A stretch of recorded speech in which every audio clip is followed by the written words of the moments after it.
Hello friends, welcome to chef food Tamil. நான் உங்கள் chef John. இந்த வீடியோவில் நம்ம என்ன பார்க்க போகிறோன்னா, சுறா மீன் கருவாட்டு குழம்பு தான் பார்க்க போகிறோம். சுறா கருவாடை பொறுத்தளவில் பாலூட்டுற தாய்மார்களுக்கு பால் சுரக்கிறதுக்கு ஹெல்ப் பண்ணுது. இந்த கருவாடை பொறுத்தளவில் சொல்லப்போனால் நிறைய பெனிஃபிட்ஸ் இருக்குது, சொல்லிகிட்டே போகலாம்.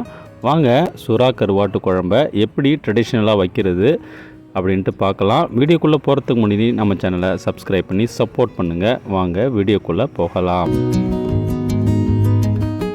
கடாய் சூடானதும் 3 ஸ்பூன் அளவுக்கு எண்ணெய் ஊற்றிக்கலாங்க. எண்ணெய் சூடானதும் கொஞ்சமாக வெந்தயம், சீரகம், பூண்டு போட்டு தாளிச்சிக்கலாம். பூண்டு நல்லா நமக்கு பொன்னிறமாகணும். அந்த எண்ணெயிலே அதோட ஃப்ளேவர் எல்லாம் ஃபுல்லாக இறங்கணும். அந்த அளவுக்கு நம்ம பொன்னிறமாக வறுத்தெடுத்துக்கலாம். இப்போது நமக்கு பொன்னிறமாக ஆகிட்டுருக்கு. இந்த பொன்னிறமானதும் கொஞ்சமாக மிளகு சேர்த்துக்கலாங்க. முழு மிளகு இது எல்லாம் போட்டு நம்ம தாளித்ததும் 150 கிராம் சின்ன வெங்காயத்தை நான் யூஸ் பண்ணியிருக்கேன். சின்னதாக கட் பண்ணி வச்சுருக்கேன். இதை சேர்த்து நம்ம நல்லா வதக்கிக்கலாம். ரொம்ப அதிகமாக வதக்க வேணாம். அந்த கண்ணாடி பதம்னு சொல்லுவாங்கள்ல, அந்த அளவுக்கு நம்ம வதக்கினாலே போதும். இப்போ கொஞ்சம் கருவேப்பிலை சேர்த்துக்கலாம் வாசனைக்காக. கொஞ்சமாக மஞ்சத்தூள். நான் 2 பெரிய தக்காளி எடுத்து ஃபைனாக சாப் பண்ணி வச்சுருக்கேன். அதையும் சேர்த்துக்கலாம். அதையும் சேர்த்து நம்ம நல்லா கிரேவி டைப்பில் நல்லா மசிஞ்சு வர்ற அளவுக்கு நம்ம வதக்கிக்கலாம். மஞ்சத்தூள் சேர்த்து வதக்கினாலே நமக்கு நல்லா மசிஞ்சு வந்துடும். பாருங்கள், நம்ம மூடி வச்சாலே அது மசிஞ்சு வந்துடும். இந்த அளவுக்கு வந்ததும் நம்ம மசாலா பொடி சேர்த்துக்கலாங்க. நான் குழம்பு மசாலா சேர்த்துக்கிறேன். 1.5 ஸ்பூன் அளவுக்கு நான் குழம்பு மசாலா சேர்த்துக்கிறேங்க. மல்லித்தூள் 1 டீஸ்பூன், சீரகத்தூள் 1/2 டீஸ்பூன். இதை எல்லாத்தையும் சேர்த்து அதோட மசாலாவோட பச்சை வாசனை போகிற வரைக்கும் நம்ம வதக்கிடலாங்க. இந்த அளவுக்கு. இப்போது நான் புளியை கெட்டியாக கரைச்சி வச்சுருக்கேன். ஒரு பெரிய நெல்லிக்காய் அளவுக்கு நான் புளியை கெட்டியாக கரைச்சி வச்சுருக்கேன். அந்த அளவுக்கு தான் நான் புளி எடுத்தேன்.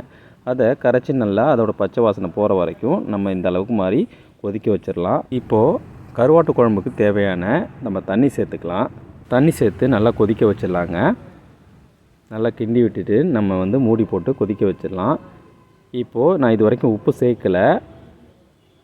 இப்போது இந்த கருவாட்டில் அதிகமான உப்பு இருக்கும். அதனால் நம்ம வெது வெதுப்பான தண்ணியில் நான் ஊற வச்சுருக்கேன்.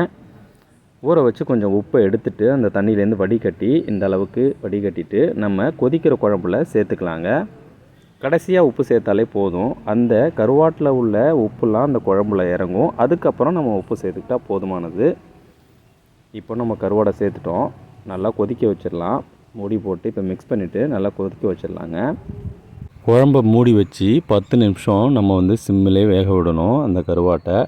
பாருங்கள், நமக்கு 10 நிமிஷம் கழித்து எவ்வளோ திக்காக சூப்பராக ரெடியாக இருக்குது. கருவாட்டு குழம்பை இறக்கிறதுக்கு முன்னாடி நம்ம 1/2 டீஸ்பூன் பிளாக் பெப்பர் போட்டுக்கலாம். Black pepper powder. அந்த அதோட டேஸ்ட்டு நமக்கு ரொம்ப நல்லாயிருக்கும்.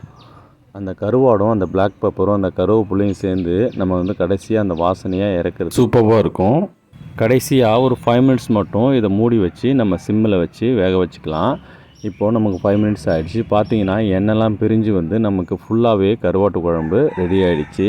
வேறு லெவலில் இருக்குங்க. நீங்களும் உங்கள் வீட்டில் செஞ்சு பாருங்கள். இந்த வீடியோ பார்த்துட்டு இந்த வீடியோ உங்களுக்கு பிடிச்சிருந்துச்சுன்னா உங்களை ஃப்ரெண்ட்ஸ் அண்ட் ஃபேமிலிக்கு நீங்கள் ஷேர் பண்ணி சேனலுக்கு சப்போர்ட் பண்ணுங்கள். இந்த சுறா கருவாட்டு குழம்புக்கு நான் ஃபஸ்ட்லேருந்தே உப்பு போடலை. ஏன்னு கேட்டிங்கன்னா அதில் உப்பு இருக்கும். அதனால் நான் உப்பு போடலை. கடைசியாக தான் கொஞ்சம் கம்மியாக இருந்துச்சு. அதை சேர்த்து நல்லா கிண்டி வச்சு இறக்கிடலாங்க.